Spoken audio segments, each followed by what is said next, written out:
The scorching Nevada sun beat down on Eliza Nolan's shoulders as she hurried behind the general store, clutching the parcel of medicine to her chest. The year was 1876, and Belmont was a town where fortunes rose and fell with the silver mines that dotted the surrounding mountains. At 22, Eliza had learned that a woman alone in a mining town needed to keep her wits about her, but today, she'd made a grave error in judgment by taking the shortcut behind Mackley's general store. "Well, look what we got here, boys," a gravelly voice called out, stopping her in her tracks. 4 men stepped out from the shadows, their disheveled appearance and alcohol-soured breath telling her everything she needed to know about their intentions. Eliza recognized them as workers from the High Point mine, men who'd been in town only a few weeks but had already earned a reputation for trouble. The tallest one, a man with a jagged scar across his chin, blocked her path while the others fanned out to cut off her escape. "Excuse me," she said firmly, trying to keep the tremor from her voice. "I need to get this medicine to my father." "Your pa can wait," the scarred man said, taking a step closer. "We've been working hard all week. Thought we might enjoy some company." Eliza stepped backward, her heart hammering against her ribs. "Please let me pass." "Now why would we do that when we're just getting acquainted?" Another man said, his eyes glinting with malice as he moved to her left. The third man, red-faced and sweating in the heat, laughed. "Ain't seen a pretty face like yours up close in months." "I said, let me pass," Eliza repeated, her voice stronger now despite the fear coursing through her veins. She scanned the area desperately, but the back of the general store was deserted, the main street too far away for anyone to hear her if she screamed. The fourth man, shorter than the others but with arms thick as tree trunks, reached for her arm. "Come on, darling. We just want to walk away or face me." A steady voice cut through the tension like a knife. All heads turned toward the source of the interruption. A tall man stood at the corner of the building, his stance wide and confident. The stranger wore a well-worn hat pulled low over his eyes, but Eliza could see the stern set of his jaw beneath it.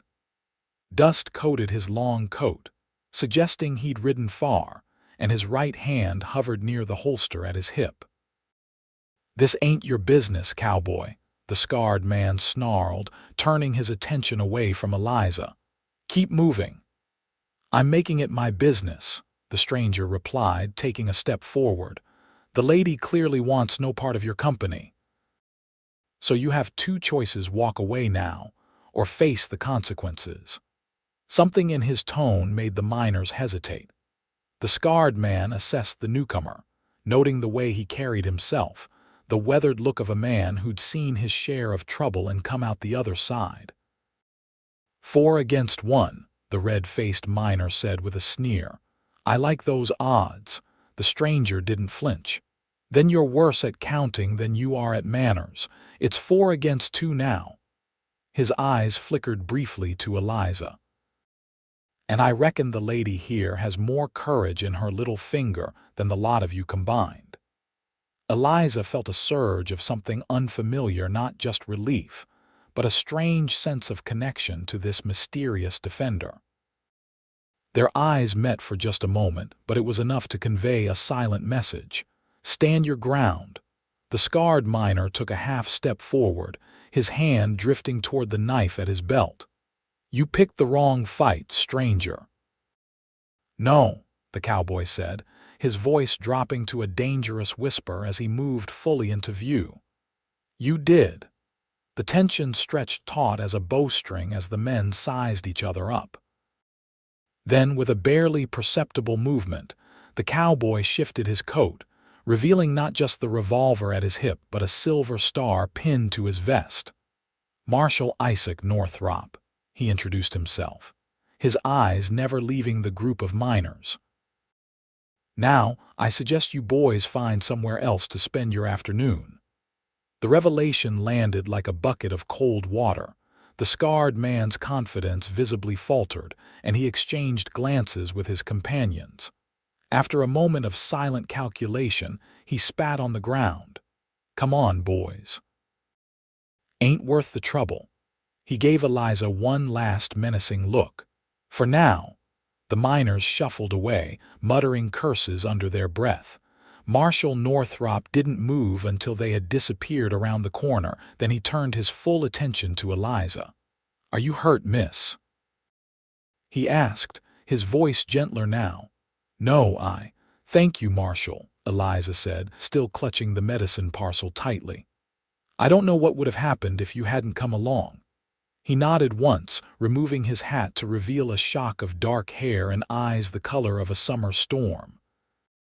Isaac Northrop. Just arrived in town today. He looked to be in his late 20s, with a face that might have been handsome if not for the seriousness etched into every line. "Eliza Nolan," she replied, extending her hand. "My father owns the apothecary on Main Street." His hand was rough with calluses when it enveloped hers, but his touch was surprisingly gentle. "Pleasure to meet you, Miss Nolan, though I wish it had been under better circumstances." "You said you're the marshal," Eliza said, finally catching her breath. "What happened to Marshal Jenkins?" Isaac replaced his hat, shielding his eyes from the sun. "Retired. The territory assigned me to take his place." He glanced in the direction the miners had gone. "Seems I arrived just in time." "Those men, they work at the High Point mine," Eliza explained. "They've been causing trouble since they arrived. Then it seems I have my work cut out for me." He gestured to the parcel in her hands. "You mentioned medicine for your father. May I escort you? I wouldn't put it past those men to be waiting around another corner." Relief washed over her. "I'd appreciate that, Marshal." They walked together toward Main Street, Eliza acutely aware of the tall figure beside her. There was something comforting about his presence, something that made her feel safer than she had in months. "How long have you been a marshal?" she asked, breaking the silence. 5 years, he answered, his eyes constantly scanning their surroundings. "Served with the Union Army before that." "And what brings you to Belmont? We're hardly the most exciting posting in Nevada." A shadow passed over his face. "Sometimes a man needs a change of scenery." He left it at that, but Eliza sensed there was more to the story. They reached the apothecary, a narrow building with a freshly painted sign declaring Nolan's Remedies and Elixirs. Isaac paused at the door. "Thank you again, Marshal Northrop," Eliza said, suddenly reluctant to part ways. "Isaac," he corrected her with the ghost of a smile, "and it's just doing my job, Miss Nolan." "Eliza," she responded in kind, "and stopping those men was more than duty, it was kindness." Something flickered in his eyes, surprise, perhaps, or recognition. "Well, Eliza, I suspect this won't be the last time our paths cross in a town this size." "I hope not," she replied before she could stop herself, feeling heat rise to her cheeks. He tipped his hat. "Good day, then." Eliza watched him walk away, his tall figure cutting a distinct silhouette against the busy street. Only when he disappeared from view did she finally turn and enter the apothecary, unaware that this chance encounter would change the course of both their lives forever. Inside the apothecary, the familiar scent of herbs and tinctures greeted Eliza as she closed the door behind her. The shop was empty of customers, which was not unusual for the late afternoon hours. "Is that you, Eliza?" Her father called from the back room, his voice strained and weaker than it had been even a week ago. "Yes, Pa, I've got your medicine," she answered, moving through the shop's narrow aisles, past shelves lined with neatly labeled bottles and jars.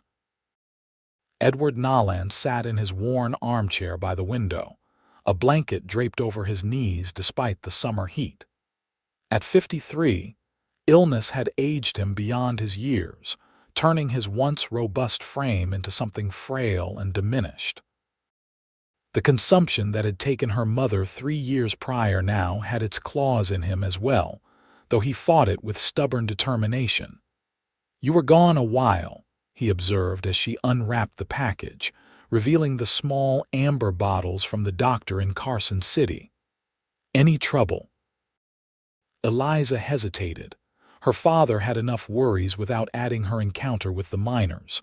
"None worth mentioning," she said, measuring out the prescribed dose. "But I did meet our new marshal." Edward raised an eyebrow. "Jenkins finally retired then. About time." Man could barely stay awake during daylight hours. He accepted the medicine with a grimace. "What's the new lawman like?" "His name is Isaac Northrop," Eliza said, trying to keep her tone neutral. "Former Union soldier. Seems capable." "Hum." Her father studied her face with the attention he usually reserved for mixing his most complex formulations. "And handsome, too, by the look on your face." "Pa," Eliza protested, though she couldn't prevent the flush that crept up her neck. "I barely spoke with the man." Edward chuckled, the sound dissolving into a cough that he tried to stifle with his handkerchief. When the spell passed, he leaned back, exhausted. "A new marshal might be just what this town needs.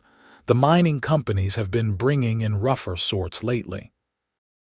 Eliza nodded, remembering the menacing looks of the men who had cornered her. He mentioned taking on the High Point crew specifically. "Good. Those men have no respect for anyone or anything." Edward closed his eyes briefly. "Did I ever tell you about the time your mother and I first came to Belmont? Back in '65, right after the big silver strike." "Only about 100 times," Eliza said with affectionate exasperation, settling into the chair opposite him. "We had nothing but a wagon full of medicines and dreams," he continued as if she hadn't spoken. "This town was wild, then wilder than it is now, if you can believe it. Your mother, God rest her soul, she wasn't afraid of anything. Set up shop right here and told the miners they'd be better customers if they weren't half dead from infection and fever." Eliza smiled at the familiar story. "And they listened. Because she was right, as usual." Edward's eyes grew distant with memory. "She'd like this Northrop fellow, I think. She always said a town needs a strong lawman with a good heart." "You're getting ahead of yourself, Pa. I barely know the man." Edward smiled knowingly. "A father can hope, can't he? You're 22 now, Eliza. Your mother was already married with you on the way by that age." "Times are different now," Eliza protested, though the thought of marriage, something she'd put aside while caring for her father, suddenly seemed less distant than before. "Not that different," he replied. "Not out here." The bell over the shop door jangled, interrupting their conversation. Eliza rose to attend to the customer, grateful for the distraction from her father's matchmaking notions. Mrs. Peabody, the banker's wife, entered with her usual imperious air. "Miss Nolan, I require something for my headaches. They've been simply unbearable with all the dust from those new mine carts rumbling through town." "Of course, Mrs. Peabody. I have just the thing." Eliza moved behind the counter, selecting a small bottle of willow bark tincture. As she wrapped it, the older woman leaned forward conspiratorially. "I saw you walking with the new marshal earlier," she said, eyes bright with interest. "Quite a striking figure, isn't he? They say he made quite a name for himself bringing law to that awful place up in Montana Territory." Eliza maintained a neutral expression. "Is that so?" "Oh yes, Mrs." Peabody nodded vigorously. "My husband heard all about it from the stage driver. Apparently, he single-handedly faced down a gang of cattle rustlers, shot 2 dead and brought the rest to justice." She lowered her voice. "They say he's running from something to a broken heart, perhaps." "Isn't that romantic?" "I wouldn't know, Mrs. Peabody," Eliza replied, tying the package with string. "That will be 30 cents for the tincture." The woman handed over the coins. Well, a handsome lawman with a mysterious past. I dare say he won't remain a bachelor for long in a town with so many eligible young ladies. She gave Eliza a meaningful look, though few as accomplished as yourself, dear. Thank you for your business, Eliza said firmly, placing the package in Mrs. Peabody's hands. Take 10 drops in water twice daily. After the woman left, Eliza leaned against the counter, unsettled by how quickly the town gossip mill had already connected her to the new marshal. Such was life in a small mining town. Privacy was a luxury few could afford. The rest of the afternoon passed with a steady trickle of customers. By closing time, Eliza was restocking the shelves when the shop door opened again. She turned, expecting a last-minute customer, only to find Isaac Northrop standing in the doorway, hat in hand. "Marshal," she said, surprised. "Is everything all right, Miss Nolan?" he greeted her, stepping inside and closing the door behind him. "Everything's fine. I wanted to check that you've had no further trouble." "None at all," she assured him, suddenly conscious of her work-worn apron and the loose strands of hair that had escaped her bun during the day. Isaac nodded, glancing around the shop with interest. "Impressive establishment. Been in your family long?" "My parents started it when they arrived in 1865, she explained, moving to the counter between them. "My father taught me everything about the trade. A valuable skill," he said with genuine appreciation. "Medicine's hard to come by in these parts." An awkward silence fell between them, neither quite sure how to continue. Finally, Isaac cleared his throat. "Actually, I had another reason for stopping by.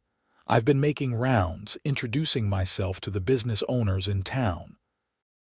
He shifted his weight, and Eliza realized with a start that the confident lawman from earlier seemed almost nervous. "I was wondering if you might consider having dinner with me tomorrow evening at the hotel restaurant, just to discuss the town's situation, the mining crews and such." Eliza blinked in surprise. Was the marshal asking her to dinner for official reasons, or was this something more personal? The distinction mattered, but she found herself nodding regardless.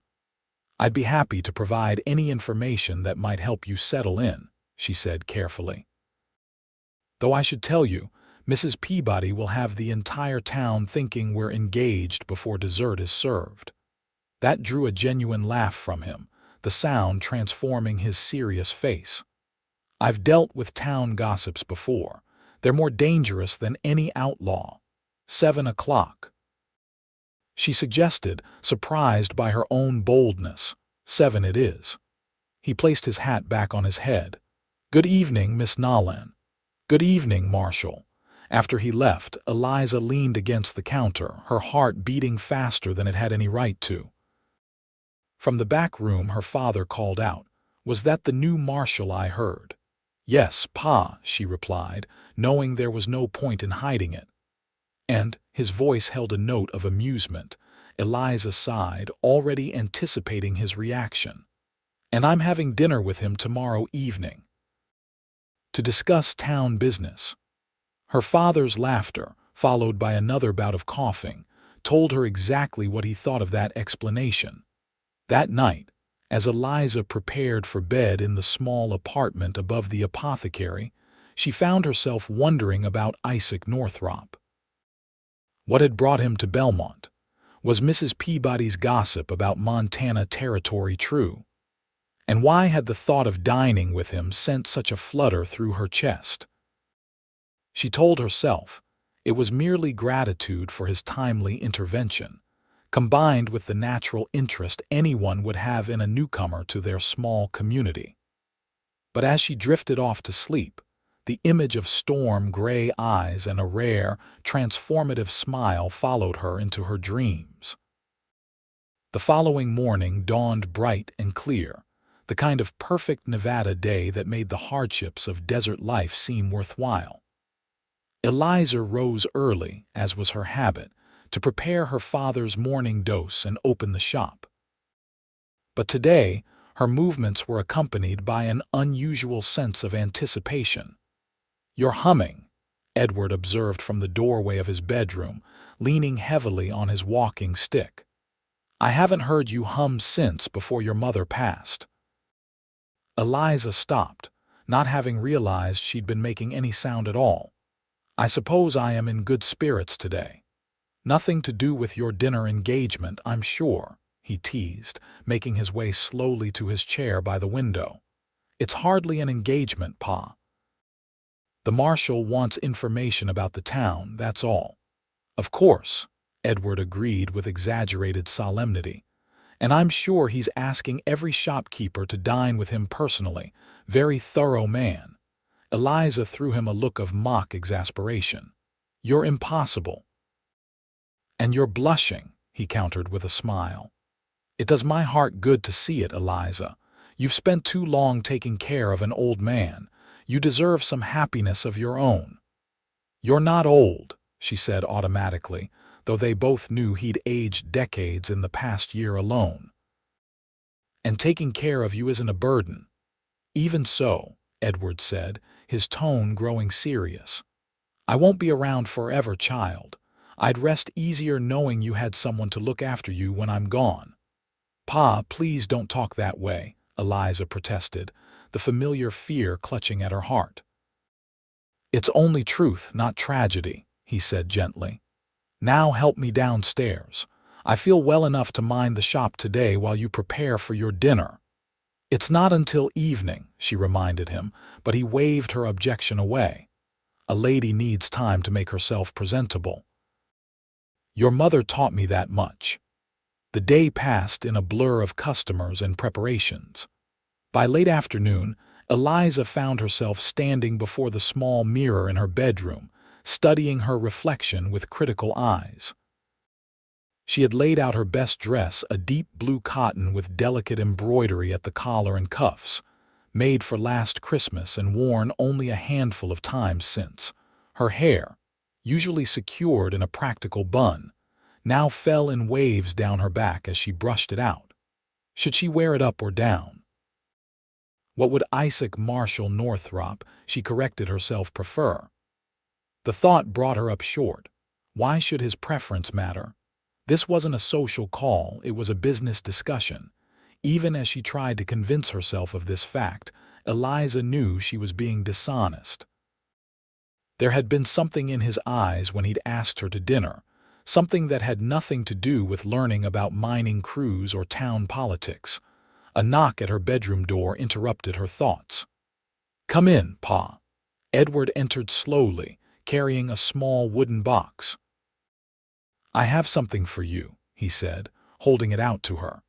"It was your mother's. She'd want you to have it now." Eliza opened the box to find a delicate silver pendant on a fine chain, a small oval locket with a floral design etched into its surface. "It's beautiful," she whispered, running her finger over the intricate pattern. "Open it," her father urged. Inside was a tiny daguerreotype of her parents on their wedding day, both young and radiant with happiness. On the opposite side, a small lock of dark hair, her own, Eliza realized from when she was an infant. "Pa, I can't take this. It's your keepsake of mother." "And now it's yours," Edward insisted, his eyes bright with unshed tears. "She wore it on special occasions. I think tonight qualifies." Eliza swallowed the lump in her throat and nodded. "Will you help me put it on?" With trembling fingers, Edward clasped the necklace around her neck. "Perfect," he pronounced. "Now finish getting ready. Your Marshal will be waiting." "He's not my Marshal," she protested weakly.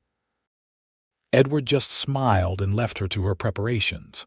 At 6:45, Eliza descended the stairs, her hair arranged in a simple but elegant style, with soft tendrils framing her face. The blue dress complemented her eyes, and her mother's pendant rested just below her collarbone. "You look like her," Edward said from his chair, his voice thick with emotion. "So much like her." Eliza bent to kiss his cheek. "I won't be late." "Take your time," he countered. "I'm perfectly capable of getting myself to bed." Outside, the evening air had cooled to a comfortable temperature. Belmont's main street was quieter now, with most miners either at their evening meal or at the saloon. Eliza walked with purpose toward the Belmont Hotel, trying to ignore the curious glances from those she passed. The hotel was the grandest building in town, a two-story structure with actual glass windows and a covered porch. It had been built during the first silver boom and had survived the subsequent bust through the determination of its owner, Mrs. Hannigan, a formidable widow who ruled the establishment with an iron fist in a velvet glove.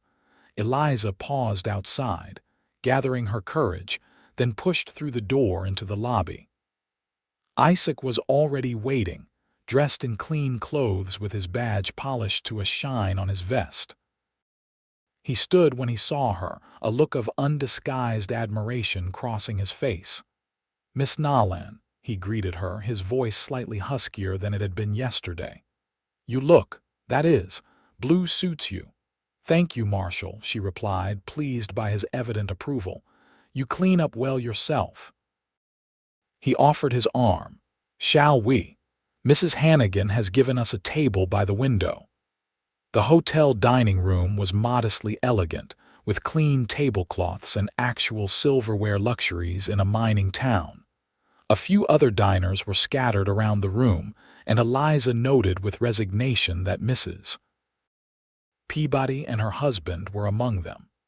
The banker's wife gave her a knowing smile and a little wave that Eliza pretended not to see. Once they were seated, and had ordered the special was venison stew, the only real option on the limited menu. Isaac seemed to relax slightly. "I apologize if this puts you in an awkward position," he said, gesturing subtly to the other diners. "Small towns have big eyes and bigger mouths." "I knew what I was agreeing to," Eliza assured him. "Besides, they'd find something to talk about regardless. Last month it was Miss Thornton wearing the same hat to church 3 Sundays in a row." Isaac's mouth quirked up at one corner. "Scandalous. Practically criminal," she agreed with mock seriousness. "Perhaps you should have investigated." Their meals arrived, saving Isaac from having to respond. For a few minutes they ate in companionable silence. "So," Eliza ventured eventually, "what made you decide to become a lawman?" Isaac considered the question, taking a sip of water before answering. "After the war, I found I had a certain skill set. Tracking, shooting, staying calm in chaos. Seemed ashamed to waste it," he shrugged. "And I believe in order, in rules that protect people rather than exploit them." "And that brought you to Belmont." A shadow passed over his face. "Not directly. I was in Montana Territory for a while, then Wyoming." He hesitated. "I lost someone. A partner. Took a bullet meant for me during a bank robbery." "I'm sorry," Eliza said softly, understanding now the haunted look she occasionally glimpsed in his eyes. "His name was Daniel. Good man. Engaged to be married." Isaac's hand tightened around his fork. "After that, I needed somewhere quieter. The territorial governor owed me a favor, so—" He gestured to their surroundings. "Belmont." Eliza nodded, appreciating his honesty. "I understand needing a fresh start. After my mother died, Pa and I considered selling the apothecary and moving to San Francisco.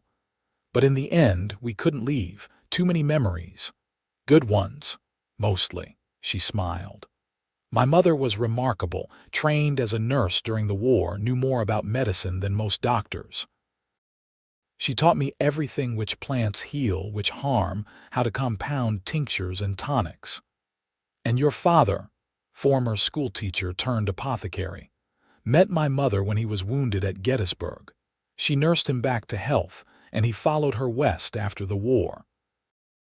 Isaac leaned forward, genuinely interested. "A love story." "The best kind," Eliza agreed. "Even with all the hardships they faced out here, I never once heard either of them regret their choice. You were fortunate to have them as examples." "I was," she acknowledged, her hand unconsciously going to the locket. "Though now it's just Pa and me, and he's not well." Understanding dawned in Isaac's eyes. "The medicine you were bringing him yesterday," she nodded. "Consumption, same as took my mother. The doctor in Carson City says it's only a matter of time, but Pa's stubborn.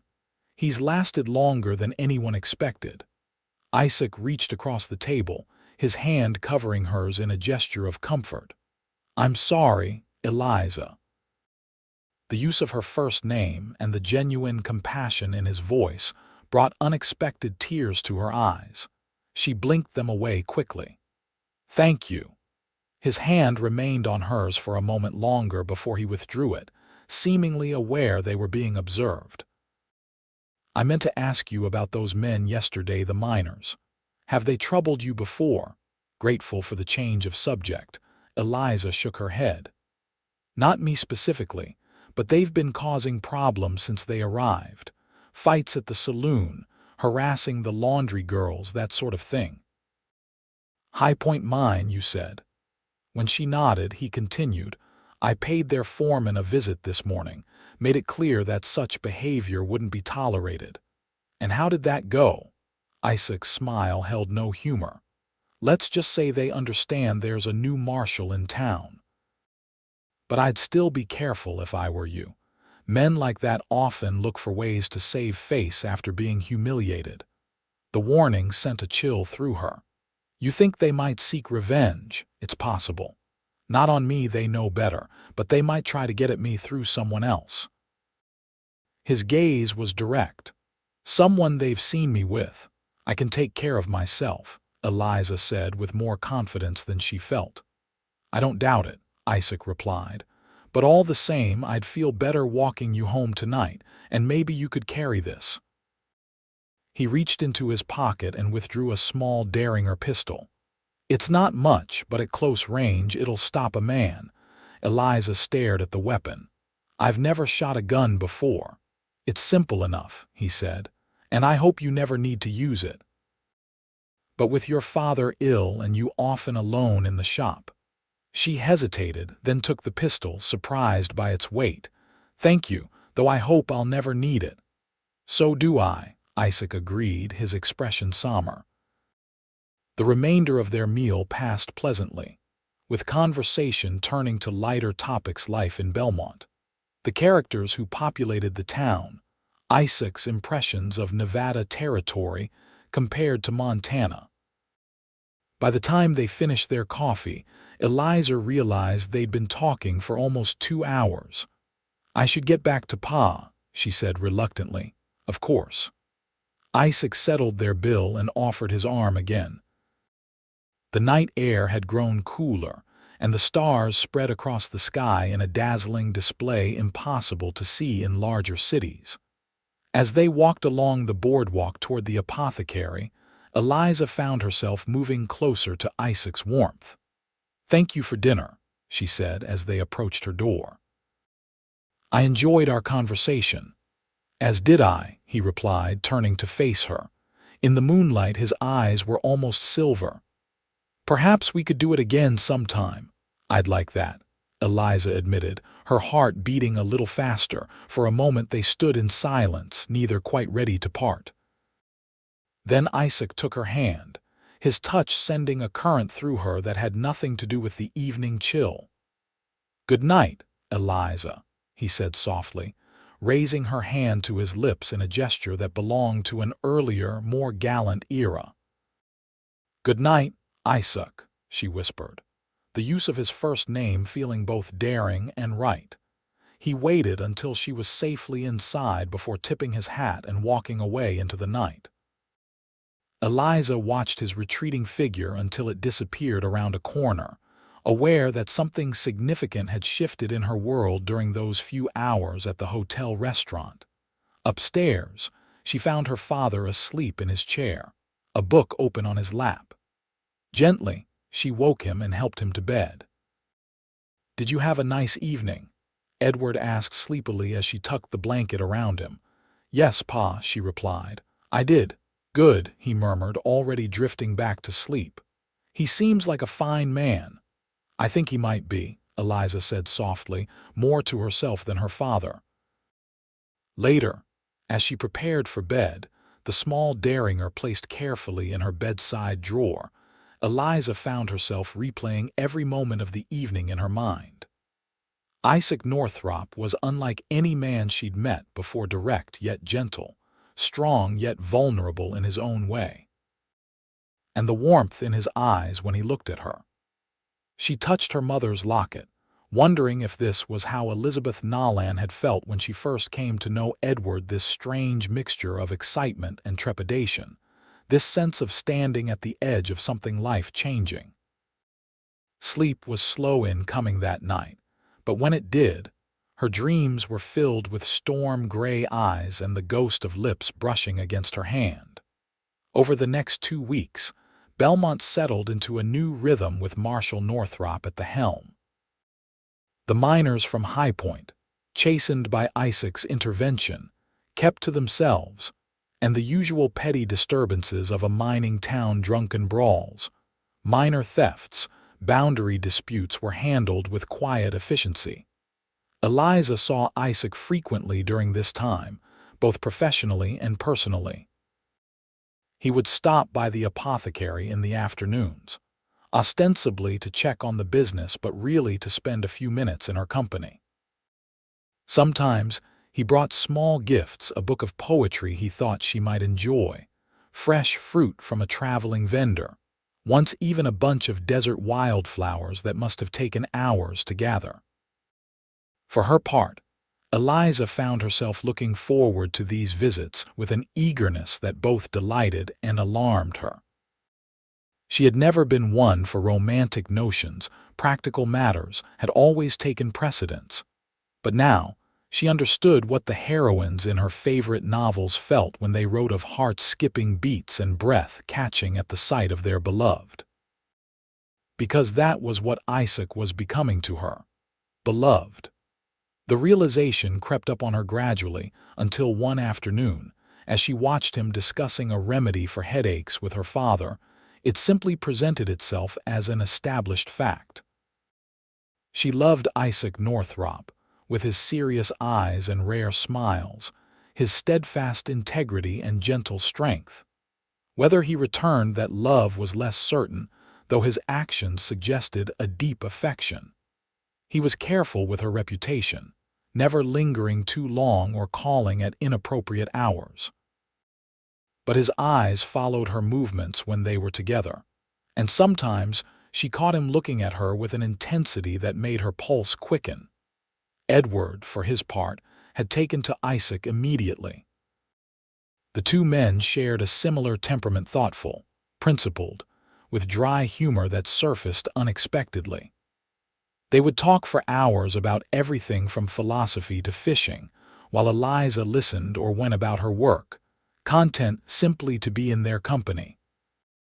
On a warm Saturday evening, Isaac invited Eliza to accompany him to the town's small social gathering, a monthly event held in the church hall, with music and dancing and refreshments provided by the ladies' auxiliary. It wasn't quite a formal courtship declaration, but in a place like Belmont, it was close enough to set tongues wagging. "You don't mind staying alone, Pa?" Eliza asked as she helped Edward settle into his chair with a new book from the Mercantile. "Mind. I'm looking forward to the peace and quiet," he teased. "Go enjoy yourself. You've earned some happiness." The church hall was transformed for the occasion, with paper lanterns and bunting creating a festive atmosphere. Most of the town had turned out, dressed in their finest clothes, eager for the diversion from their daily routines. When Eliza entered on Isaac's arm, she was conscious of the looks and whispers that followed them, but for once, she didn't mind. "Everyone's staring," she murmured to Isaac as he led her through the crowd.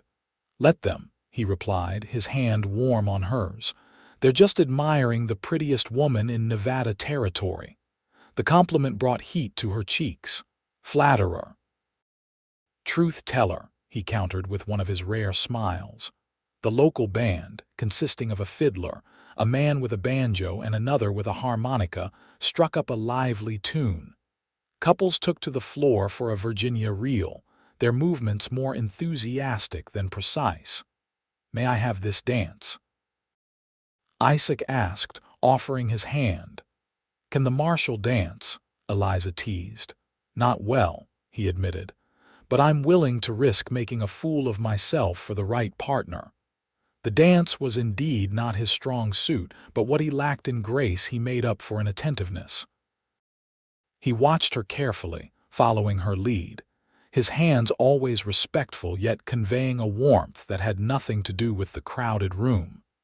As the evening progressed, Eliza found herself enjoying the simple pleasure of being young and carefree, if only for a few hours. They danced until she was breathless, then took refuge by the refreshment table, where Mrs. Hannigan served punch and sugar cookies with grandmotherly pride. "You two make a handsome couple," the hotel proprietress said approvingly. About time, this town had some fresh romance to gossip about that didn't involve someone running off with someone else's spouse. "Mrs. Hannigan," Eliza protested, embarrassed. "Oh, don't mind me," the older woman waved dismissively. "I've been in Belmont since there were more coyotes than people. I know a good match when I see one." Isaac accepted the comment with good grace, his hand finding Eliza's under the table and giving it a reassuring squeeze. When the band shifted to a slower waltz, he led her back to the floor. This dance suited him better, the simple 1-2-3 rhythm allowing him to hold her closer than propriety might strictly allow. "I've been meaning to ask you something," he said quietly, his breath warm against her ear. "Yes." Eliza looked up at him, suddenly aware of the rapid beating of her heart. But before he could continue, the church doors burst open with a bang that silenced the music and froze the dancers in place. 4 men stood in the doorway, their faces half hidden by bandanas, guns drawn and pointed at the crowd. "Nobody move," the tallest one shouted. Eliza's blood ran cold as she recognized the voice. Even muffled by the cloth, it was the scarred miner who had cornered her behind the general store. Her eyes met Isaac's, and she knew he'd made the same connection. "Ladies and gentlemen," the man continued, "we apologize for interrupting your evening. We're just here for the mining company payroll that's sitting in your bank vault. Mayor Jeffries, Banker Peabody, you're coming with us to open it up." The crowd murmured in fear. Mayor Jeffries, a portly man with mutton chop whiskers, went pale. "Now see here, shut up and move," another of the masked men ordered, gesturing with his pistol. Isaac's hand tightened on Eliza's waist. "When I move, get down and stay down," he whispered urgently. "Get as many people as you can to the back of the hall." "Isaac, no," she pleaded, gripping his arm. "There are 4 of them." "And dozens of innocent people here," he countered, his eyes never leaving the armed men. "Trust me." Before she could protest further, he gently but firmly pushed her toward a group of women nearby and stepped forward, his right hand moving to the gun at his hip. "Gentlemen," he called out, his voice carrying across the now silent hall, "I suggest you reconsider your plans for the evening." The scarred man turned, his eyes narrowing above his bandana as he recognized Isaac. "Well, if it ain't the high and mighty Marshal, should have known you'd be here." He leveled his gun directly at Isaac's chest. "This don't concern you. We're just after what's owed us." "Nothing's owed to thieves," Isaac replied evenly, continuing to advance slowly. "Put down your weapons and we can discuss your grievances like civilized men." One of the other masked men snorted. "Civilized? The company cheated us out of 3 months' wages and fired us when we complained. Where was your civilized law then?" Murmurs rippled through the crowd at this revelation. The mining companies were known for their harsh treatment of workers, but outright wage theft was a serious accusation. Isaac paused, glancing briefly at Mayor Jeffries, whose guilty expression confirmed the miner's claim. If that's true, then you have legitimate complaints that should be addressed, but this isn't the way. It's the only way we'll get what's ours, the scarred man snarled. Now step aside, Marshal, or I'll put a hole in you right here. The tension in the room was palpable as everyone held their breath, watching the standoff. Isaac stood alone in the center of the floor, outnumbered but unflinching. Eliza, having quietly urged several women and children toward the rear of the hall, watched in terror, her hand clutching her mother's locket. "Last chance," Isaac said, his voice dangerously quiet. "Put down your guns." Instead, the scarred man cocked his pistol, and that's when everything exploded into chaos. Isaac moved with startling speed, drawing and firing in one fluid motion. The scarred man howled as the bullet struck his gun hand, sending his weapon clattering to the floor. In the same moment, Isaac dove to one side as the other masked men opened fire, their shots splintering the wooden floor where he had stood seconds before. Women screamed, men shouted, and people scrambled for cover. Eliza pressed herself against the wall, her heart hammering as she watched Isaac roll behind an overturned table, returning fire with deadly accuracy. One of the bandits fell, clutching his shoulder, his gun skidding across the floor. Another, seeing his comrades injured, bolted for the door, only to be tackled by several of the town's miners who had found their courage. The fourth man, realizing the tide had turned, grabbed Mayor Jeffries and held a knife to his throat. "Nobody move or the mayor dies." The room fell silent again, save for the wounded men's groans. Isaac rose slowly from behind the table, his gun trained on the remaining outlaw. "Let him go," he ordered. "It's over." "Not until I get safe passage out of town," the man demanded, his voice shaking. "And horses. And whatever's in that bank vault." Isaac took a measured step forward. "You're not leaving with anything except your life if you're smart enough to take that offer." "Stay back," the outlaw shouted, pressing the knife harder against Jeffrey's throat until a thin line of blood appeared. In that moment of distraction, Eliza saw her chance. The derringer Isaac had given her was in her reticule, which she had dropped near her feet during the initial chaos. Slowly, she reached down and retrieved it, remembering his simple instructions. Aim and squeeze, don't pull. The man's back was to her, his attention fixed on Isaac. Taking a deep breath, Eliza raised the small pistol and fired. The shot wasn't powerful and her aim wasn't perfect, but at such close range it didn't need to be. The bullet struck the outlaw in the upper back, causing him to jerk forward in surprise and pain. It was enough of a distraction for Mayor Jeffries to wrench free and for Isaac to close the distance in 3 long strides, his fist connecting with the outlaw's jaw in a blow that sent him crumpling to the floor. In the stunned silence that followed, Eliza lowered the derringer, her hand trembling violently now that the danger had passed. Isaac secured the fallen outlaw, then looked up, his eyes finding hers across the room. The mixture of relief, gratitude, and something deeper in his gaze made her breath catch. "Everyone all right?" he called out, looking around the hall. Miraculously, aside from the mayor's cut and the injuries to the would-be robbers, no one was seriously hurt. The town doctor, who had been enjoying the dance with his wife, immediately set to work tending the wounded, while several men volunteered to help Isaac secure the prisoners. "That was some shooting, Miss Nolan," Mrs. Hannigan said, appearing at Eliza's side with a cup of water. "Didn't know you had it in you." "Neither did I," Eliza admitted, accepting the water gratefully.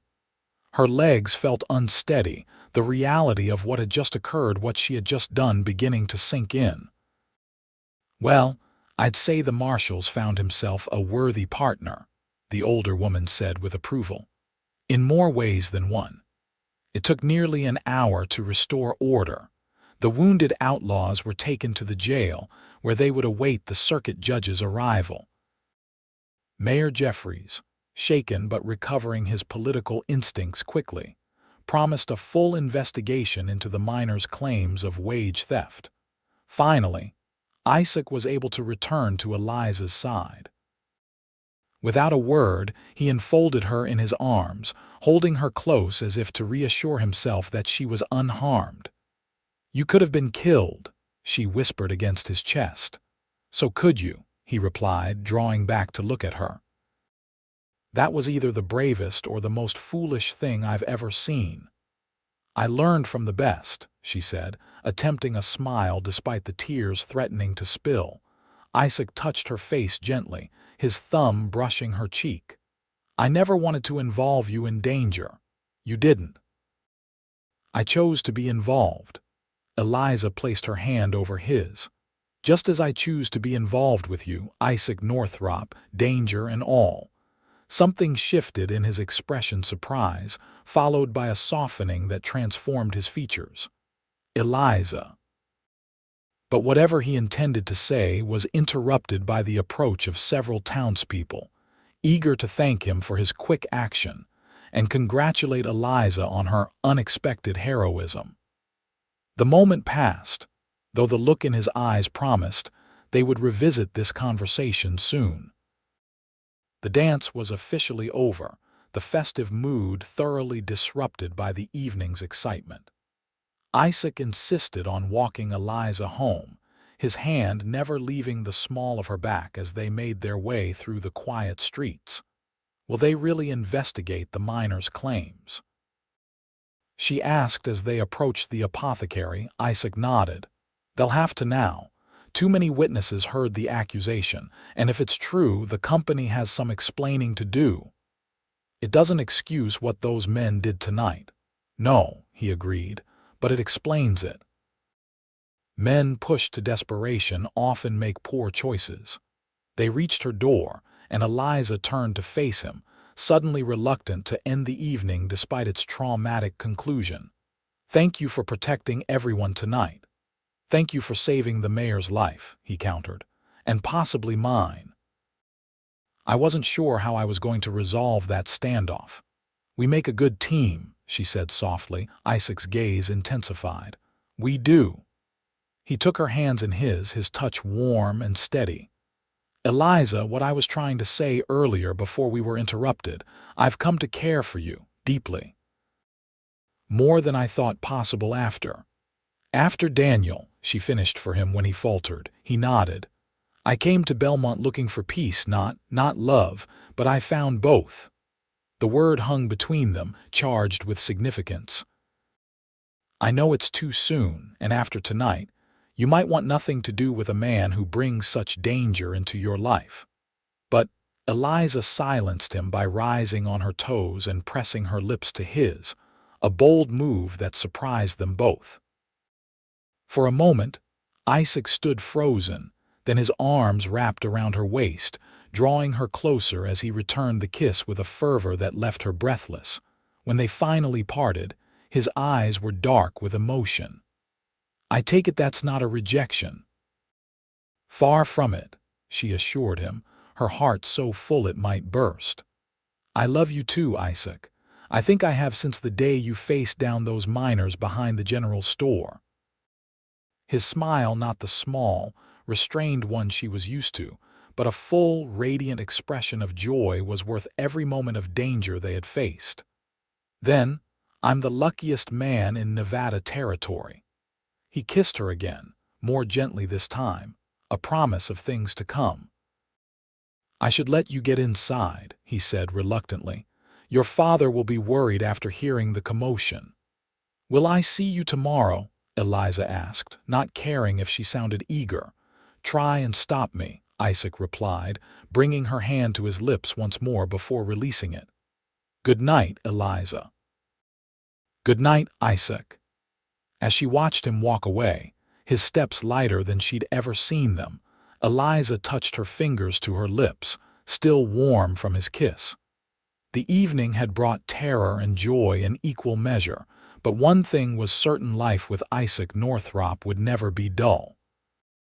Upstairs, she found her father awake and anxious, having heard reports of the incident from a neighbor. She assured him of her safety and gave him an abbreviated account of the evening's events, omitting her role in the confrontation to spare him unnecessary worry. Later, as she prepared for bed, Eliza realized that something fundamental had changed. The uncertain future that had loomed since her mother's death and her father's illness now held promise as well as challenge. Whatever came next, she wouldn't face it alone. The following weeks brought significant changes to Belmont. True to his word, Mayor Jeffries launched an investigation into the High Point Mining Company's practices, revealing widespread wage theft not just from the 4 men who had attempted the robbery, but from dozens of miners over the past year. The company owners, facing public outcry and potential legal action, agreed to repay the stolen wages and implement fairer practices under the supervision of a town committee. The would-be robbers, meanwhile, were sentenced by the circuit judge to 5 years in the territorial prison, a lighter sentence than might have been expected, given the circumstances and their willingness to testify against the mining company executives. For Eliza and Isaac, these weeks marked the beginning of their courtship in earnest. He called on her regularly, taking her for walks along the ridge overlooking the town, or for picnics in the shadow of the cottonwoods that lined the creek south of Belmont. They talked of everything: his experiences during and after the war, her childhood in the growing mining town, their hopes and dreams for the future. Edward watched their blossoming relationship with undisguised pleasure, though his health continued its slow decline. On good days, he would sit with them on the small porch behind the apothecary, offering advice or telling stories of his early days with Elizabeth. On bad days, when the coughing spells left him too weak to rise, Isaac would often read to him while Eliza prepared remedies or tended to customers. "He's a good man," Edward told his daughter one evening as she helped him prepare for bed. "Reminds me of myself at that age, too serious by half, but with a good heart." "He makes me happy, Pa," Eliza said simply. "I can see that." Edward's eyes, though tired, were clear and perceptive. "And you make him happy, too. I've watched him these past weeks. He comes alive around you in a way he doesn't with anyone else." The observation warmed her, for she had noticed the same transformation: the way Isaac's reserved demeanor softened when they were together, how his rare smiles became more frequent in her presence. "I've been thinking," Edward continued, settling against his pillows. "The back room of the apothecary, my workshop, it could be converted to living quarters with some adjustment, for the 2 of you when the time comes." "Pa," Eliza exclaimed, flustered by his directness. "Isaac hasn't. We haven't discussed marriage." "But you will," her father predicted confidently. "And when you do, I want you to know you have my blessing. Both of you." Tears pricked at her eyes, for his words acknowledged not only his approval of Isaac but also the reality of his own mortality. "Thank you," she whispered, bending to kiss his forehead. Edward patted her hand. "Just promise me you won't rush the wedding on my account. I'm not going anywhere just yet." But they both knew he was. The consumption was advancing, each day stealing a little more of his strength. The doctor from Carson City, summoned for another consultation, had privately told Eliza that her father might not see Christmas. It was this knowledge that weighed on her mind 2 days later as she closed the shop early, leaving her father resting while she met Isaac for their planned walk. The autumn afternoon was gloriously clear, the desert air crisp with the promise of the coming winter. Isaac was waiting by the church, his tall figure unmistakable even from a distance. He smiled when he saw her, that special smile that transformed his serious face and made her heart skip a beat. "You look beautiful," he said as she reached him, taking her hand and bringing it briefly to his lips, a gesture that had become his habit, and that never failed to send a pleasant shiver through her. "You say that every time," Eliza teased, though she had taken special care with her appearance today, wearing a new rust-colored dress that complemented the autumn landscape. "Because it's true every time," he replied simply. They walked hand in hand toward the ridge that overlooked the town, following a path worn by generations of lovers seeking privacy and spectacular views. The climb was gentle but steady, and by the time they reached the summit, the sun was beginning its descent toward the western mountains, casting long shadows across the valley. "It's breathtaking," Eliza said, gazing out over the landscape. From this height, Belmont looked like a toy town, its buildings miniature versions of themselves nestled against the vast backdrop of the Nevada desert. "It is," Isaac agreed, though when she turned, she found him looking not at the view but at her. The intensity in his eyes made her breath catch. "Eliza." He took both her hands in his expression more serious than she had ever seen it. "I came to Belmont looking for peace, for a quiet place to forget the past and just do my job. I never expected to find you."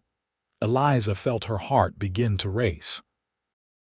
"Isaac, please, let me finish," he said gently. "I need to say this right." He took a deep breath. "These past weeks have been the happiest of my life. You've brought light back into a world that had gone dark for me after Daniel died.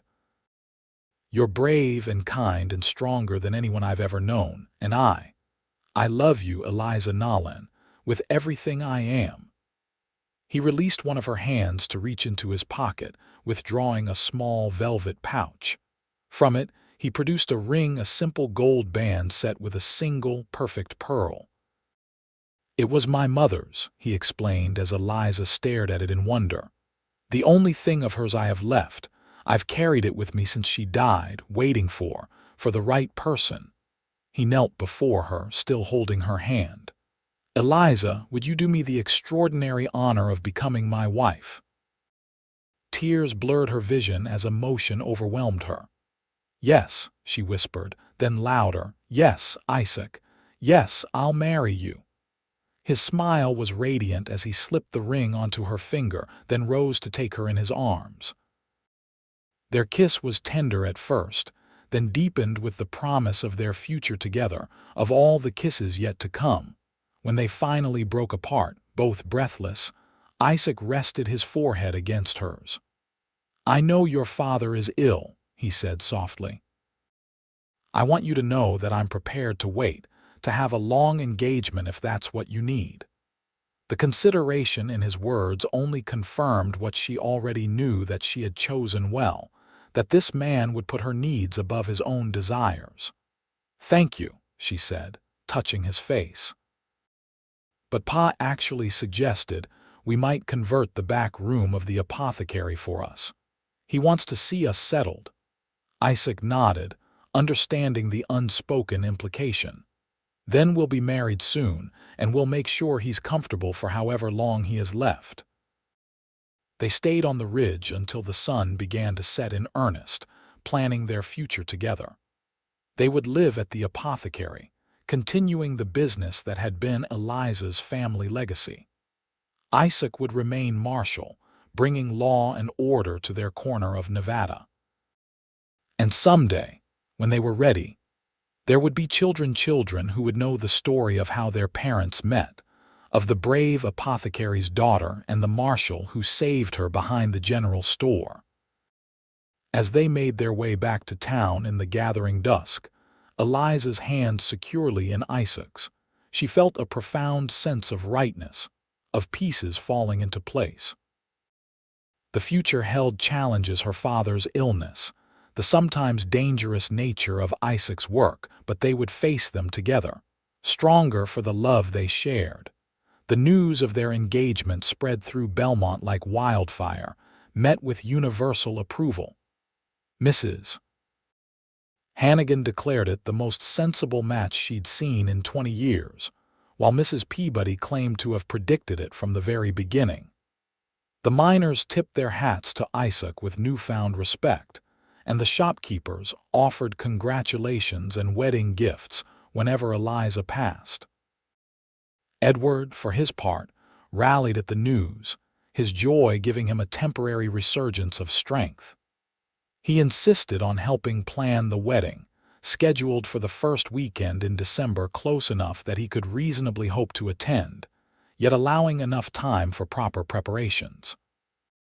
"Nothing elaborate," he told Eliza as they discussed the arrangements. "Your mother and I were married by a traveling preacher with only 2 witnesses present, and we were as happy as any couple who had a grand church wedding." "We'll have it in the church," Eliza decided. "Simple but proper. And Mrs. Hannigan has offered to host a small reception at the hotel afterward." The weeks leading up to the wedding passed in a blur of preparations and everyday routine. Eliza continued to run the apothecary and care for her father, while Isaac's duties as marshal kept him busy, though he found time each day to visit, often bringing small gifts or simply offering his presence and support.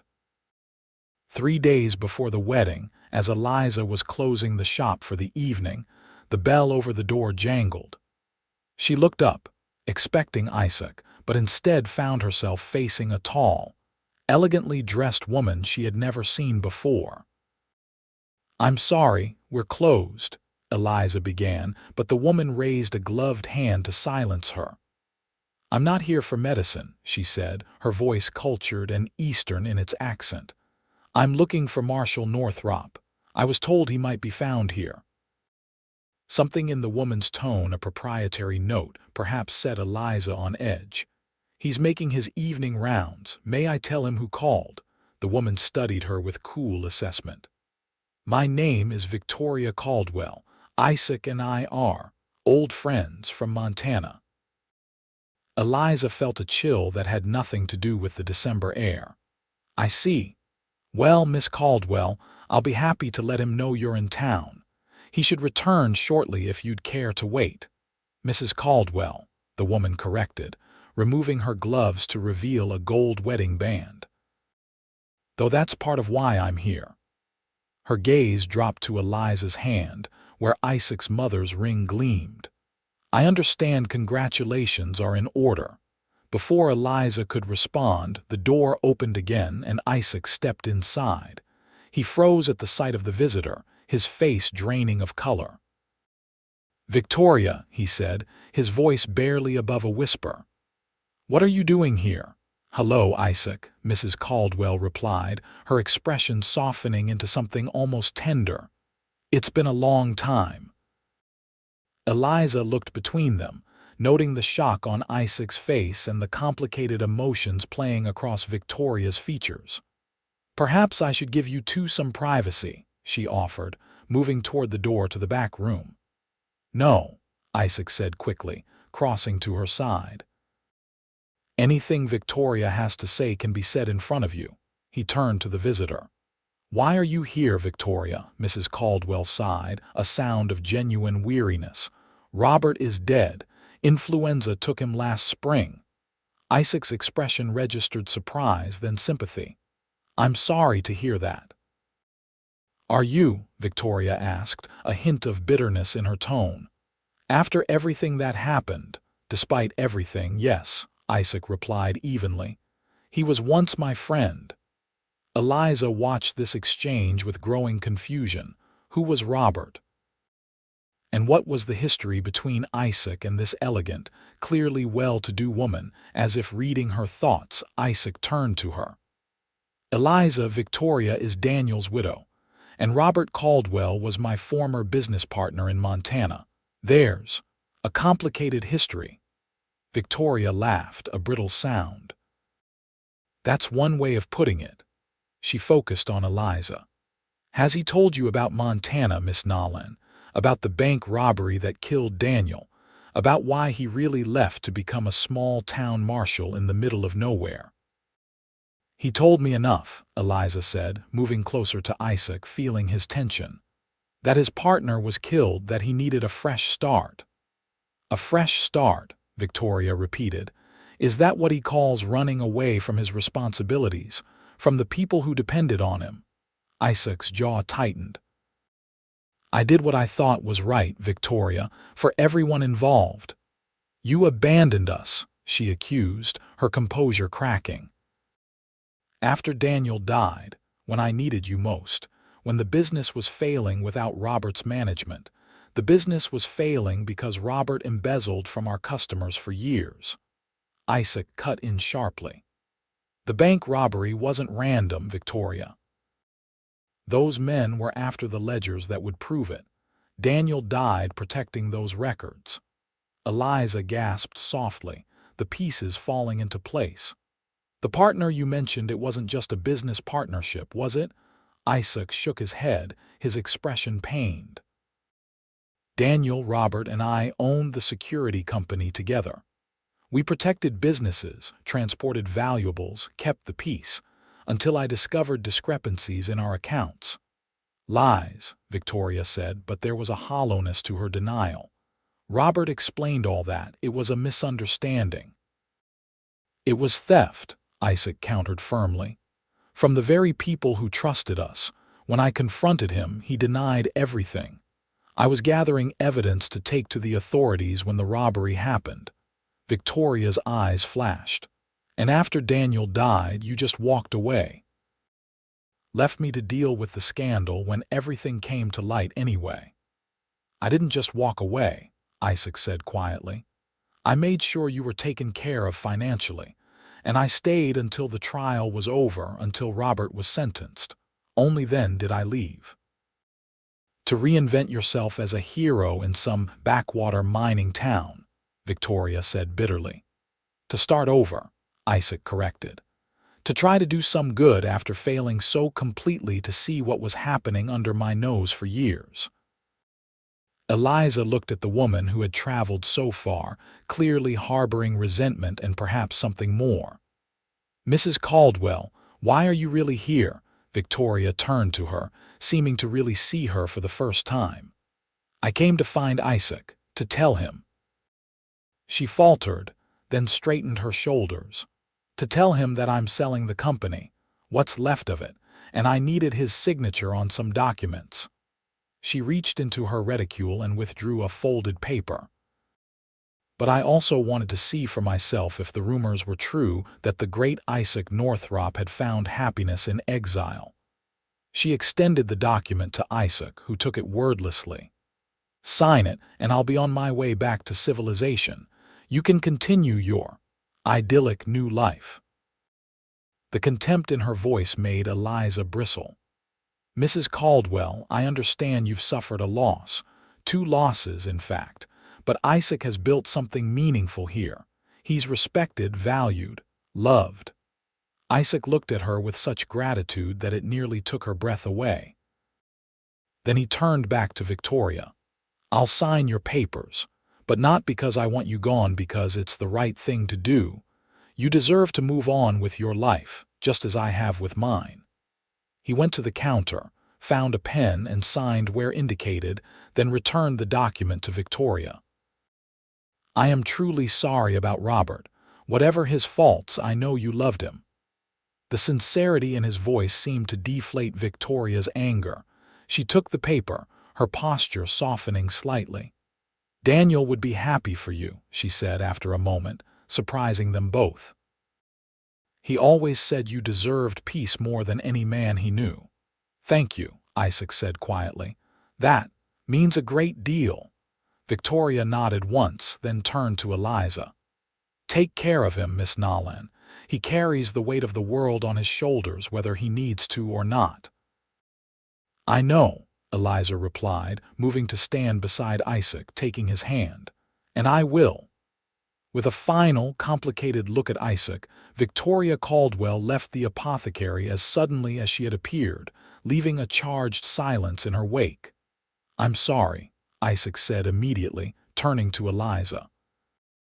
I should have told you everything about Montana, about Robert's embezzlement, about my role in all of it. Yes, you should have, Eliza agreed, though there was no accusation in her tone. But I understand why it was difficult. She touched his face gently. Is there anything else I should know? Any other surprise visitors likely to appear before our wedding? The attempt at humor drew a small smile from him. No, that's the last skeleton in my closet, I promise. He took her hands in his. Do you still want to marry me, knowing how badly I failed the people who trusted me before? The vulnerability in his question nearly broke her heart. Isaac Northrop, the fact that you consider yourself a failure for not catching a thief sooner only proves what kind of man you are. She squeezed his hands. A good one. The one I love. The one I'm going to marry in 3 days' time, assuming you haven't changed your mind. The relief that washed over his features was followed by such tenderness that Eliza felt it like a physical touch. Never, he vowed, drawing her close. Not in this lifetime or any other. The incident with Victoria Caldwell, far from driving them apart, seemed to deepen their connection. That evening, as they sat with Edward in the small living quarters above the apothecary, Isaac shared the full story of his time in Montana, the security company he had built with Daniel and Robert, the gradual discovery of the embezzlement, the tragic bank robbery that had cost Daniel his life, and the painful aftermath as Robert faced justice and the company's reputation crumbled. I blamed myself, Isaac admitted. If I'd been more vigilant, noticed the discrepancies sooner, perhaps Daniel would still be alive. Or perhaps you would have been killed instead, Edward pointed out, his voice weak but his mind still sharp. Guilt is a useless emotion unless it leads to growth, son. Your father is a wise man, Isaac said to Eliza with a small smile. Always has been, she agreed, grateful for her father's calm perspective. And he's right. You've learned from the experience. You've built a new life here, one that honors Daniel's memory through your commitment to justice and protection.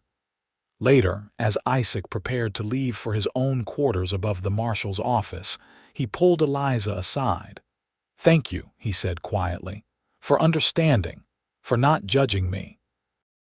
We all have pasts, Isaac, she replied, thinking of her own regrets, moments when she felt she could have done more for her mother, times when she'd been impatient with her father's illness.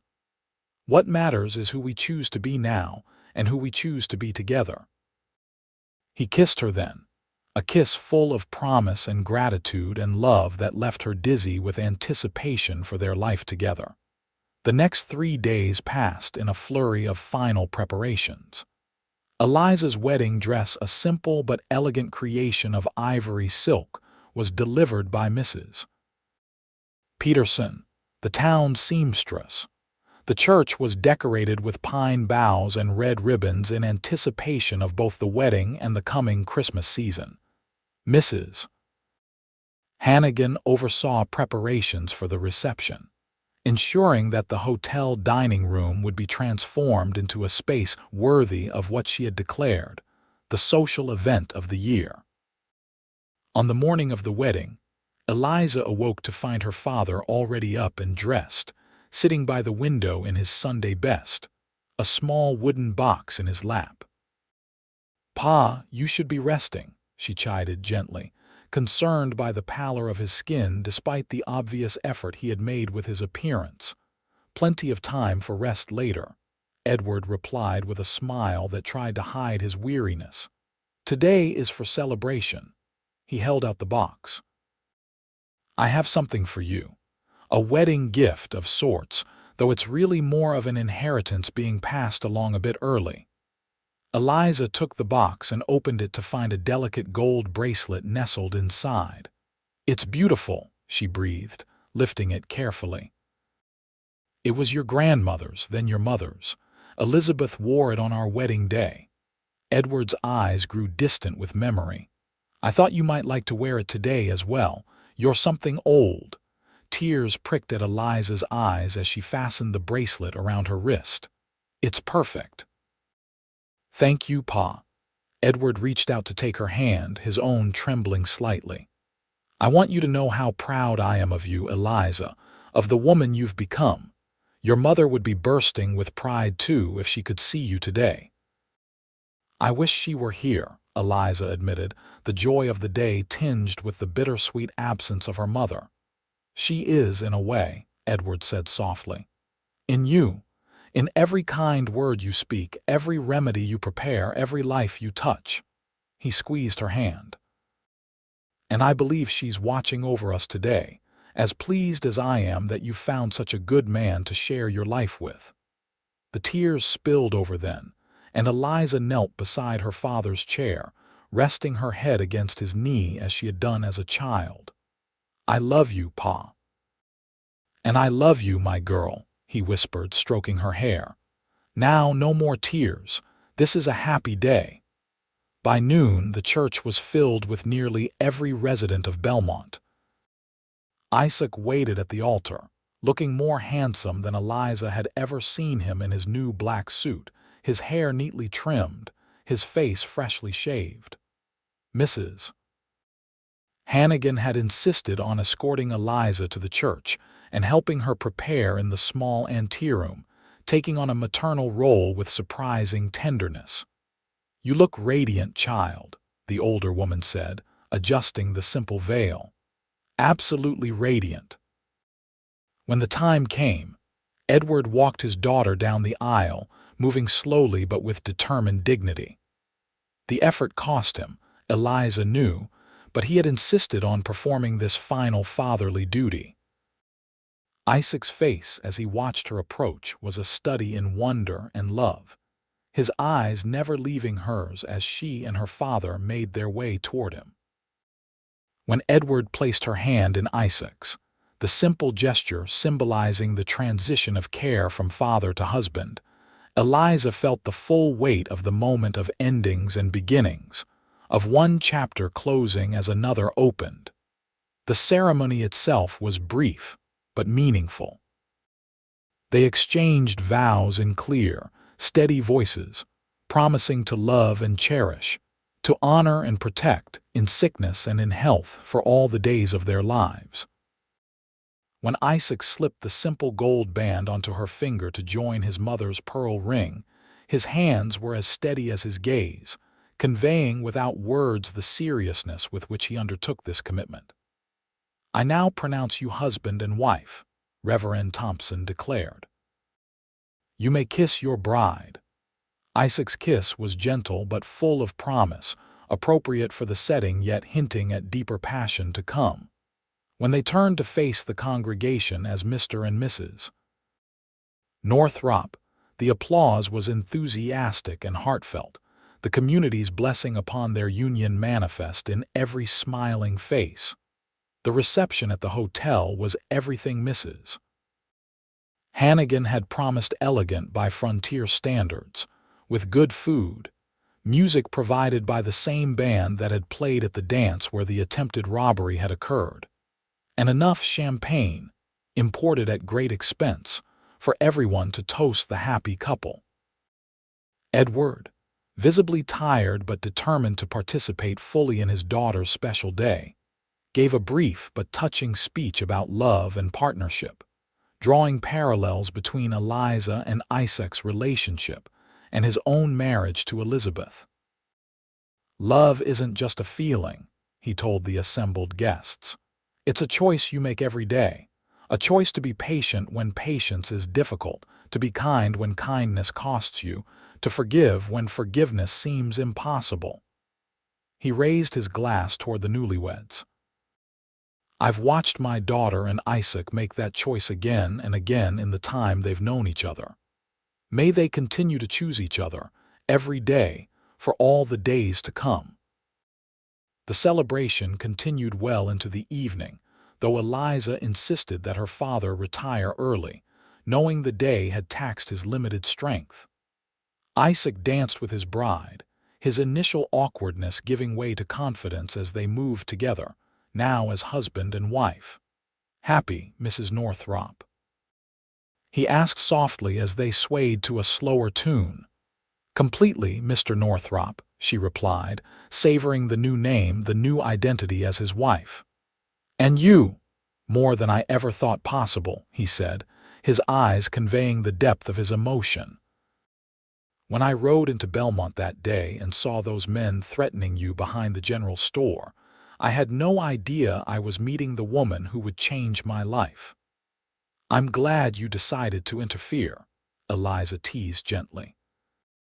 "Though at the time I thought you were taking an awful risk, facing down 4 men alone." "Best risk I ever took," Isaac replied, pulling her closer, "and I'd do it again in a heartbeat." As the evening drew to a close, they said their goodbyes to the remaining guests and made their way back to the apothecary. The back room had indeed been converted into comfortable living quarters for them, with a new brass bed, curtains sewn by Mrs. Peterson, and a small wood stove for warmth. Alone at last, they shed the public faces they had worn all day, becoming simply Isaac and Eliza, husband and wife, lovers about to begin their life together. Their coming together was tender and passionate, a physical expression of the commitment they had made before God and their community, a promise of all the nights yet to come. Later, as they lay entwined beneath the quilts, listening to the winter wind whistle outside their window, Eliza rested her head on Isaac's chest, feeling the steady beat of his heart beneath her ear. "What are you thinking?" he asked, his fingers tracing lazy patterns along her bare shoulder. "That I'm exactly where I'm meant to be," she replied truthfully, "with exactly who I'm meant to be with." His arms tightened around her. "I never thought I'd find this kind of happiness again. After Montana, after everything that happened, I believed that part of my life was over. And now—" "Now I know better," Isaac said, pressing a kiss to her forehead. "Now I know that sometimes the best things come from the darkest moments, like finding you." They drifted to sleep in each other's arms, the first of many nights they would share as husband and wife, the beginning of a life built on the foundation of a chance encounter behind a general store in a small Nevada mining town. The winter months that followed were both the happiest and most difficult of Eliza's life. Her marriage to Isaac brought a joy she had scarcely imagined possible, their days falling into a rhythm of shared work and quiet evenings, their nights filled with the discovery of each other's bodies and hearts. She came to know her husband's moods and habits, his rare but wonderful laugh, the way his brow furrowed when he was concerned, the gentle touch he reserved only for her. But as January gave way to February, Edward's health deteriorated rapidly. The bitter cold sapped his already diminished strength, and the consumption that had been slowly consuming him for over a year seemed to accelerate its grim work. Isaac proved himself an invaluable support during this time, helping to care for his father-in-law, often sitting with Edward through the night when the coughing was at its worst, allowing Eliza brief respites of sleep. "He's a good man," Edward told Eliza during one of his increasingly rare lucid moments. "I couldn't have chosen better for you if I'd searched the whole territory." "I know, Pa," she agreed, adjusting his blankets and offering a sip of water. "We're lucky to have found each other." "Not luck," Edward corrected, his voice barely above a whisper. "Providence. God knew you would need someone strong when I'm gone, and Isaac needed someone to bring light back into his life after so much darkness." Eliza couldn't argue with her father's assessment. She had seen firsthand how her presence in Isaac's life had transformed him, just as his steadfast support had given her the strength to face her father's inevitable passing. When Edward Nolan finally slipped away on a quiet February morning, it was with his daughter holding one hand and his son-in-law the other, his last words a blessing upon them both and a whispered message for Elizabeth, whom he was at last going to rejoin. The town turned out in force for the funeral, a testament to the respect Edward had earned during his years as Belmont's apothecary. Miners and merchants, ranchers and their wives, all came to pay their respects to the man who had tended their ailments and dispensed not just medicine but wisdom and kindness for over a decade. Isaac stood beside Eliza throughout the service, his hand steady on the small of her back, his presence a silent promise that she was not alone in her grief. And when the time came to lower the casket into the ground beside her mother's grave, it was Isaac who gently led her forward to cast the first handful of earth. Isaac who supported her when her knees threatened to buckle under the finality of the moment. The days that followed were a blur of well-meaning visitors bringing food and condolences, of sorting through her father's personal effects, of learning to live with the empty chair by the window where Edward had spent so many hours. Eliza moved through these tasks with a quiet efficiency born of necessity, allowing herself to grieve only in the privacy of Isaac's arms each night. "You don't have to be strong all the time," he told her as they lay in bed a week after the funeral, her tears soaking his nightshirt. "It's all right to fall apart sometimes. I'll be here to help you put the pieces back together." "I miss him so much," Eliza admitted, the words painful in their inadequacy to express the depth of her loss. "Even knowing it was coming, even after watching him suffer for so long, I wasn't ready." "We're never ready to lose the people we love," Isaac said softly, stroking her hair. "No matter how much time we have to prepare." His understanding was a balm to her wounded heart, his patience as she navigated the uncharted waters of grief a testament to the depth of his love. And gradually, as winter gave way to spring, Eliza found her way forward, not out of her grief but through it, carrying her father's memory with her as she continued the work he had begun. The apothecary remained open, with Eliza now fully in charge, implementing some of her own ideas while maintaining the traditions her parents had established. Isaac, meanwhile, continued his duties as marshal, keeping the peace in Belmont with a fair but firm hand that earned him the respect of even the roughest elements in town. Together, they built a life that honored the past while embracing the future. They worked hard during the day, each in their respective roles, then came together in the evenings to share meals and conversation, to read aloud from favorite books, sometimes simply to sit in companionable silence.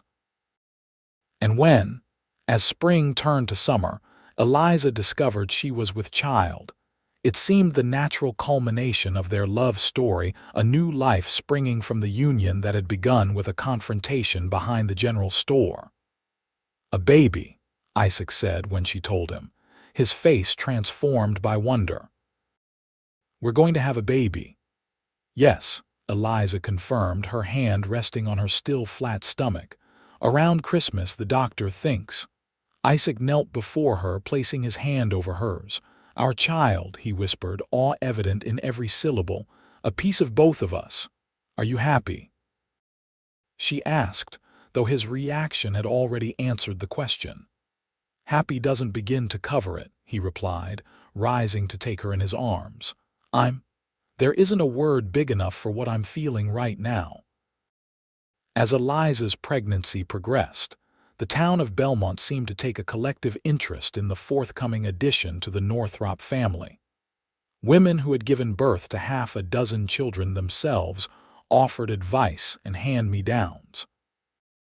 Men who normally wouldn't be caught dead, discussing such women's matters, congratulated Isaac with hearty backslaps and offers of cigars for the eventual celebration. Even Mrs. Peabody, who had never quite forgiven Eliza for capturing the attention of the handsome marshal she had mentally designated for her own niece, thought enough to present a beautifully knitted blanket for the baby. "Blue, since it will surely be a boy," she declared with the confidence of one who believed her opinions were facts. Strong, like his father. Eliza simply smiled and accepted the gift with grace, privately amused by the older woman's certainty. Boy or girl, this child would be loved. That was the only thing she was certain of. As her due date approached, Eliza found herself thinking often of her parents, wishing her mother were there to guide her through the mysteries of childbirth, wishing her father could have lived to see his grandchild. She shared these thoughts with Isaac one evening as they sat on the small porch behind the apothecary, watching the sunset paint the desert in shades of gold and purple. "I believe they know," Isaac said, his hand resting on the swell of her belly where their child grew. "Maybe not in a way we can understand, but I believe they know about this baby, and that they're watching over all of us." The sentiment brought tears to her eyes. Pregnancy had made her more emotional than usual, but they were healing tears, washing away some of the lingering sadness of her father's passing. "I hope so," she said, leaning against her husband's solid strength. "I hope they know how happy we are, how much we love each other." "I'm sure they do," Isaac replied, pressing a kiss to the top of her head. "And they'd be proud of you, Eliza, of the woman you are, the wife, the mother you're becoming." December arrived with a blanket of snow that transformed Belmont into a picture-perfect winter scene. The apothecary was decorated for Christmas with pine boughs and red ribbons, much like the church had been for their wedding almost exactly a year earlier. Eliza, now in the final days of her pregnancy, moved slowly but with a radiant glow that had nothing to do with her condition, and everything to do with anticipation of the life change to come. The baby arrived, like most important things in their story, earlier than expected and with dramatic timing. Eliza's labor began in the middle of a snowstorm that had cut off the roads to Carson City, making it impossible for the doctor to reach them. Isaac, refusing to panic despite his inner terror, sent for Mrs. Hannigan, who had delivered more babies than any doctor in the territory, and for Mrs. Peterson, whose steady hands had brought her own 7 children into the world.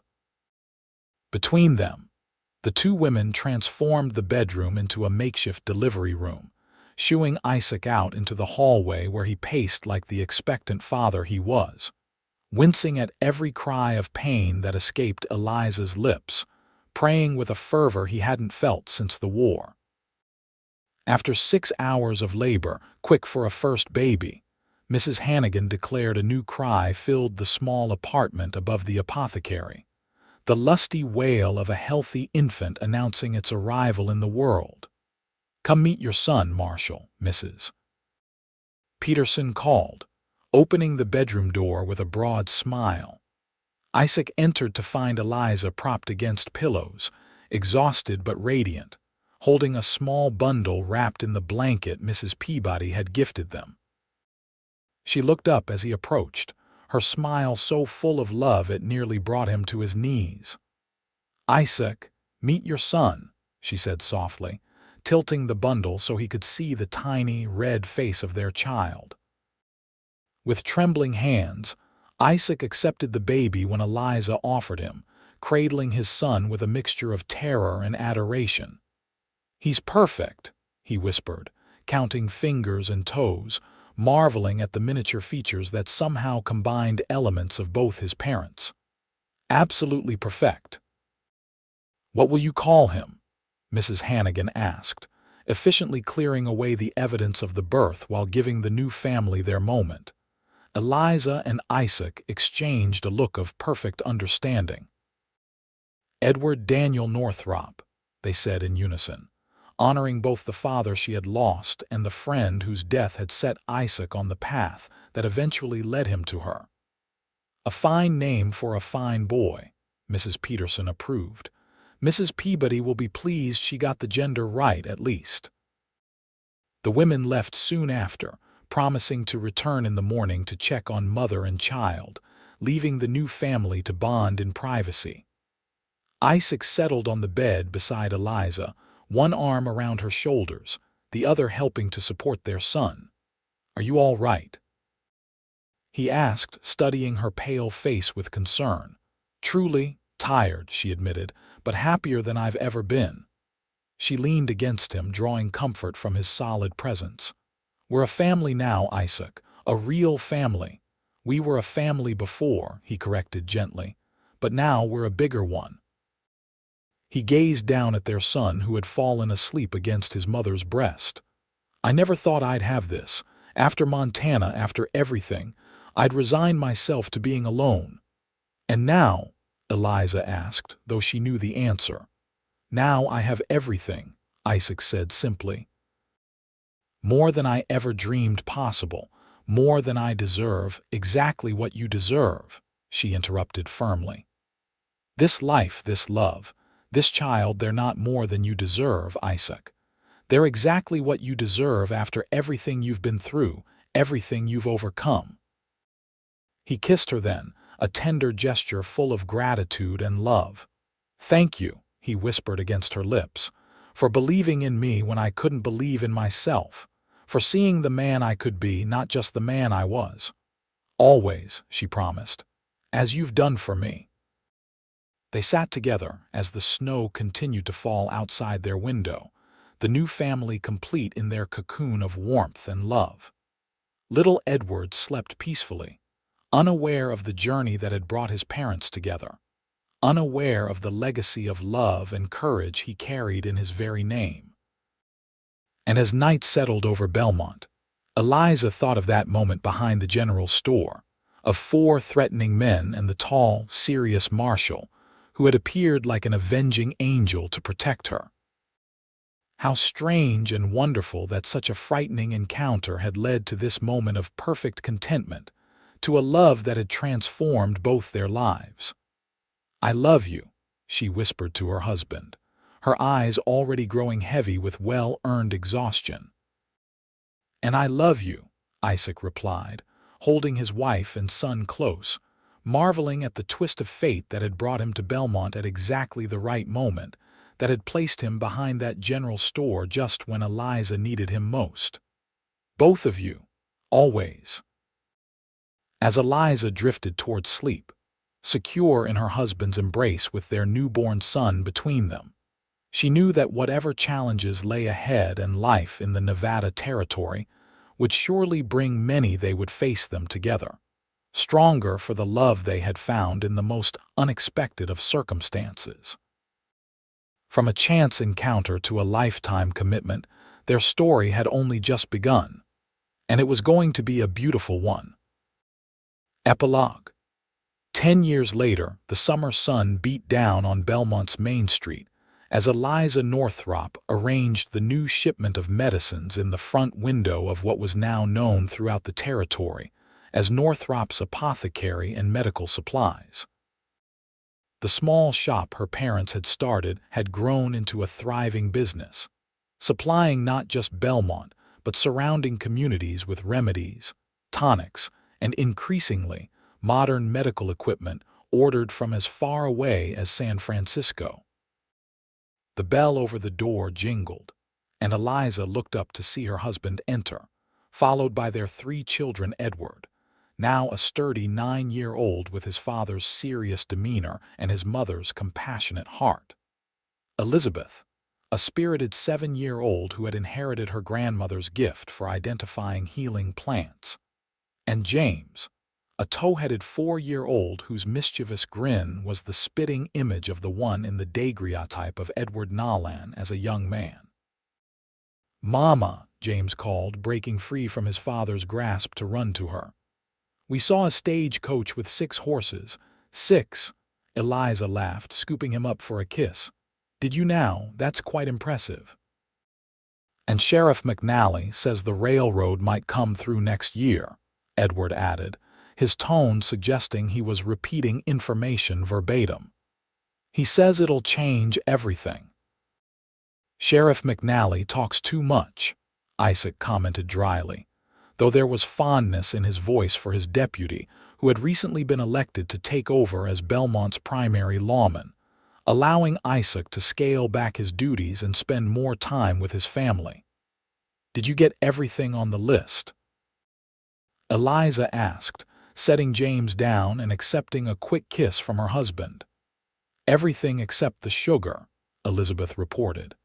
"Mr. Mackley says the shipment's delayed because of the washout on the Carson City road." "We'll manage," Eliza assured her daughter, impressed as always by the child's attention to detail.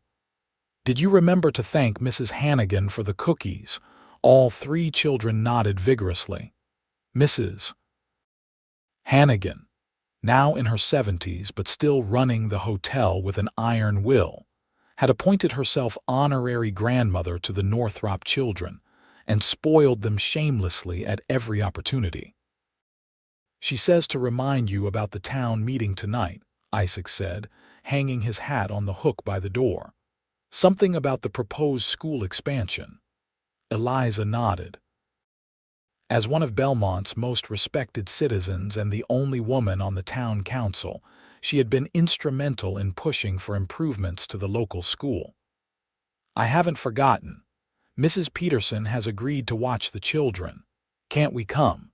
Edward asked. "I want to hear about the school too." "Not this time," Isaac replied, ruffling his son's dark hair. "But I promise to tell you everything tomorrow." The afternoon passed in the comfortable rhythm the family had established over the years. Eliza and Isaac worked side by side in the apothecary, she mixing remedies, while he handled the accounts and correspondence, a division of labor that played to both their strengths. The children alternated between helping in the shop and playing in the fenced yard behind it, their voices a constant, joyful backdrop to the day's activities. As closing time approached, Eliza found herself watching Isaac as he carefully labeled a shipment bound for a new settlement to the north. 10 years of marriage had only deepened her love for him. The serious young Marshal had matured into a respected community leader, his initial reserve giving way to a quiet confidence that drew people to him when decisions needed to be made or disputes settled.